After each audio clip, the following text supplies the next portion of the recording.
ابھی میرے پاس وقت بھی نہیں ہے، آپ کا بھی زیادہ وقت میں نہیں لینا چاہتا، لیکن یہ میں کہہ رہا ہوں، آپ سے بار بار کہہ رہا ہوں کہ وہ خطبہ پڑھیے یہ، اور اس خطبے کا ترجمہ بھی موجود ہے، مختصر شرح بھی موجود ہے، اور ابھی ہم نے کسی ویب سائٹ پہ بھی ڈلوائی تھے، مجھے یاد نہیں ہے، میرا خیال ہے رسالہ.com پر ہے، وہاں پر آپ کو یہ خطبہ بھی ملے گا، اور یہ جو باتیں کر رہا ہوں میں اس کا حاصل پیش کر رہا ہوں، خطبہ میں پیش کر سکتا ہوں، اس میں سے پھر میں نے بیٹھ کر جو حاصل نکالا ہے وہ میں آپ کی خدمت میں پیش کر رہا ہوں۔ جناب سیدہ نے عملی دنیا میں وہ قدم اٹھایا ہے جو کوئی بھی نہیں اٹھا سکا تھا۔ آپ کا وہ قدم کیا تھا؟ پریکٹیکل تھا، فزیکل تھا؟ نہیں، آپ کا کام وہ تھا کہ وہ بی بی جو کبھی اپنے گھر سے نہیں نکلی، جس کے سراپا کو سورج نے بھی نہ دیکھا ہو، وہ آپ کو تعقل پر مجبور کرنے کے لیے دربار میں آ گئی۔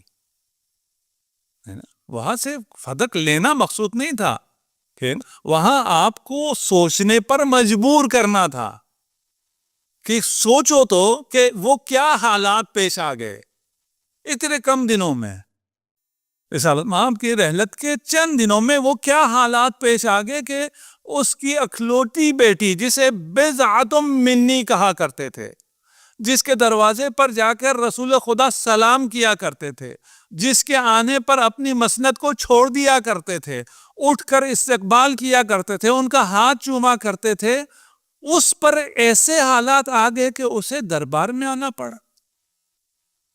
یہ سوچنے پہ انسان مجبور ہوتا ہے یا نہیں ہوتا؟ اور عبادت کا آغاز اسی تفکر سے۔ یہ سوچیں، خدا را سوچیں، شیعہ سنی سب سوچیں گے، تفکر کریں گے تو جو آپ عبادتیں کر رہے ہیں ان کا اثر ہوگا، ان کا ثواب ہوگا۔ سوچے سمجھے بغیر عبادت کریں گے تو اس کا کوئی اثر نہیں ہوگا۔ تعقل، تفکر، اس کے بعد بھی عمل کی باری نہیں آتی ہے کہ ہم کہیں جی پہلے تعقل کرو، تفکر کرو، پھر عمل کرو۔ نہیں، عمل کا کوئی فائدہ ہی نہیں ہے، بغیر تفکر و تعقل کے عمل کا سرے سے کوئی فائدہ نہیں ہے۔ میں ساری باتیں نہیں کر پا رہا ہوں، اس لیے اسی کانٹیکس میں میری بات کو لیجئے گا، ہے نا، کہ عمل کا بغیر تعقل اور تفکر کا فائدہ نہیں ہے۔ ایک طوطے کو آپ نماز رٹا دیں، وہ جتنی بھی نمازیں پڑھیں، اس کا فائدہ ہے؟ اس کا کوئی فائدہ نہیں ہے۔ ٹھیک، تعقل اور تفکر کے بعد اگر آپ عمل کرتے ہیں اس کا فائدہ ہے؟ اس کا بھی کوئی فائدہ نہیں ہے۔ کیوں؟ اس سے پہلے کیا چاہیے؟ نیت، ہے نا، عمل نہیں چاہیے۔ اگر نیت خالصانہ نہ ہو، نیت صادقانہ نہ ہو تو عمل کی ضرورت ہی نہیں ہے، عمل نہیں چاہیے۔ چلیں، تعقل بھی ہے، تفکر بھی ہے، نیت بھی صحیح ہے، بہترین عمل کر لیا، عمل قبول ہے؟ اب تو کوئی چیز نہیں رہ گئی نا۔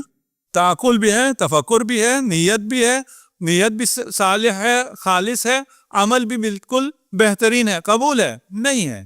کیوں؟ اس لیے کہ اس سے پہلے محبت نہیں ہے۔ سوچے سمجھے بغیر عمل کرتے رہو، زیادہ کام جس نے کر لیا، زیادہ عبادتیں جس نے کر لی، زیادہ قرآن جس نے پڑھ لیا، اسی کی عبادتیں قبول ہے؟ نہیں، قبول نہیں ہے۔ اس سے پہلے بہت کچھ کرنا ہوگا۔ ابھی تو میں بالکل مختصر جا رہا ہوں، ہے نا، ان میں سے ہر نقطے پر ایک مجلس پوری ہے۔ اگر آپ تعقل کریں، تفکر کریں، نیت خالصانہ ہو، محبت ہو، کس سے محبت ہو؟ حب اللہ، اللہ سے محبت ہو، اللہ کی محبت میں نماز پڑھ رہا ہو، اللہ کی محبت میں حج پہ جا رہا ہو، اللہ کی محبت میں زیارت کر رہا ہو۔ اللہ کی محبت کیا ہے؟ فانی فی اللہ ہونا، ہے نا، وہ ہمارے لیے ممکن ہی نہیں ہے۔ اس کے لیے حسین ہونا چاہیے، ہم تو حسین نہیں ہو سکتے، وہ فانی فی اللہ ہے نا۔ اس لیے ہمارے لیے آسان کیا گیا ہے۔ حب اللہ حقیقت حب اللہ ہی ہے، نہیں کہ اب وہ نہیں چاہیے، لیکن اس کے تقاضے بہت مشکل ہیں۔ اس لیے حب اللہ کیسے حاصل کریں؟ حب اہل بیت سے حب اللہ کو حاصل کرو۔ حب اہل بیت بھی اتنا آسان نہیں ہے، حر بننا پڑے گا، سب کچھ چھوڑ کر شہادت پہ آنا پڑے گا، پھر جا کے حب اہل بیت حاصل ہوگی۔ کیا کریں؟ وہی درجہ جو حب اللہ کا ہے، حب اہل بیت کا ہے، مومنین سے محبت کرنے پہ حاصل ہو جائے گا۔ یہ کرم ہے اس کریم کا ہے۔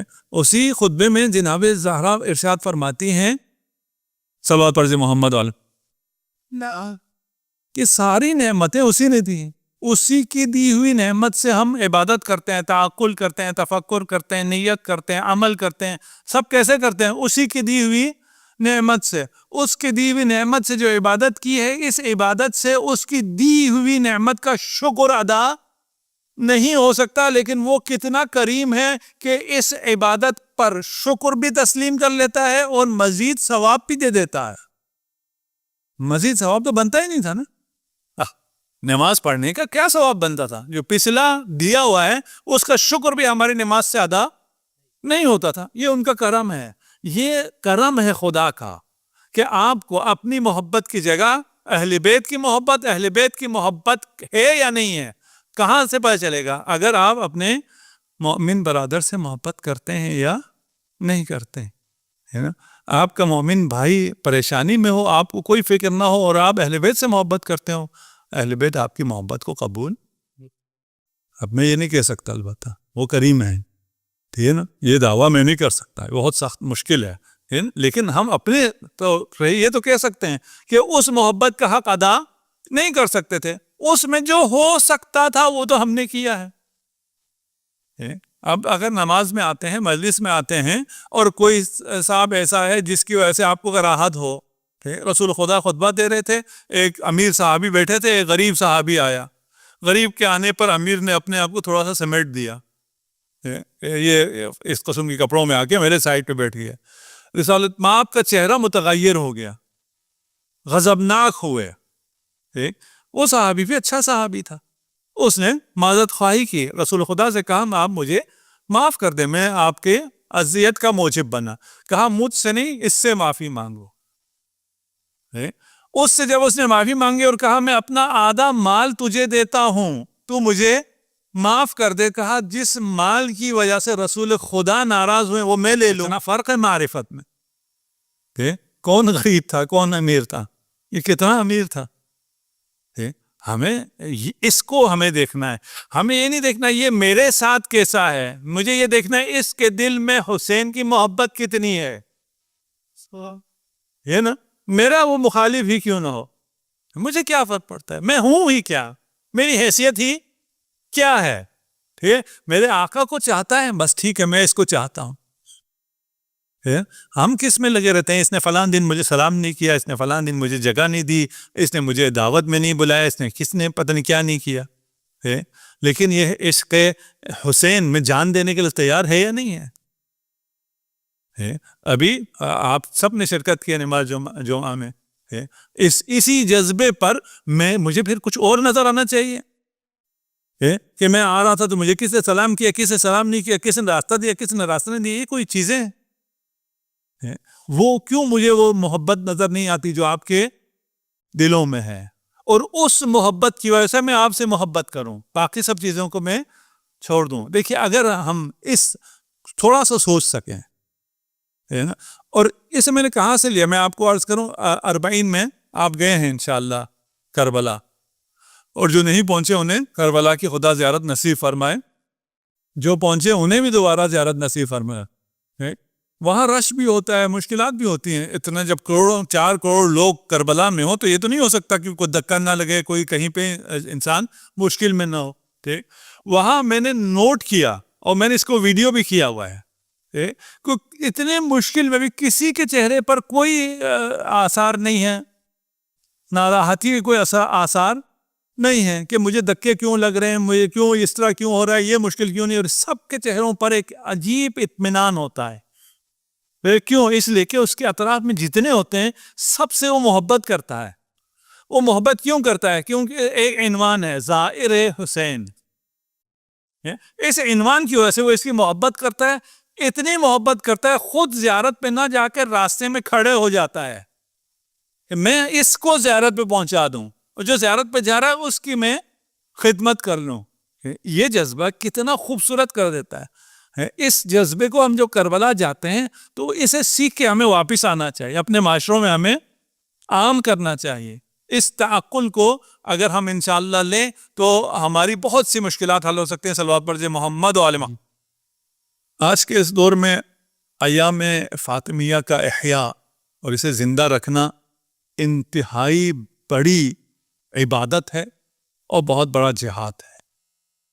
اپنی زمانے کی حساسیت کو سمجھتے ہوئے ہم نے اپنے موقف پر قائم رہنا ہے. یہ مشکلات کی وجہ سے یہ نہیں ہے کہ ہم علی ولی اللہ کہنا چھوڑ دیں، ہم خلیفۃہ بلا فصل کہنا چھوڑ نہیں سکتے. جان کو چھوڑ سکتے ہیں، ایمان کو نہیں چھوڑ سکتے. اس لیے اس دور میں جو آپ لوگ الحمدللہ تشریف لاتے ہیں اس فرش اعضاء پر، یہ فرش اعضاء نہیں ہے، یہ عرش خدا ہے.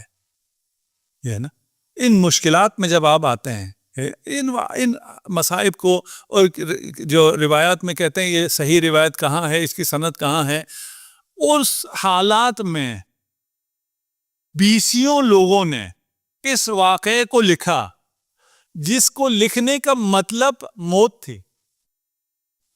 ایسے جابر حکمران تھے کہ اس روایت کو لکھنے کا مطلب یہ تھا کہ پھر آپ نے حکومت وقت سے ٹکر لے لی ہے. یقیناً اگر کوئی تھا جو اپنی جان ہتھیلی پر رکھ کر ان روایات کو لکھ رہا تھا، پھر ایسی روایات میں یہ نہیں دیکھا جاتا کہ اس کی سند کیسی ہے. اس سے زیادہ مضبوط سند نہیں ہو سکتی ہے. اس طرح اور شیعہ سنی سب، یہ نہیں کہ صرف شیعوں نے نقل کیا، شیعہ سنی بہت سے لوگوں نے جنہوں نے اجر رسالت، جب خیال آیا کہ اجر رسالت ادا کرنی ہے، انہوں نے حق زہرا لکھ دیا. اور لکھا، اور لکھنے کی وجہ سے آج زندہ ہے، اور انشاءاللہ ہم اس کو زندہ رکھیں گے.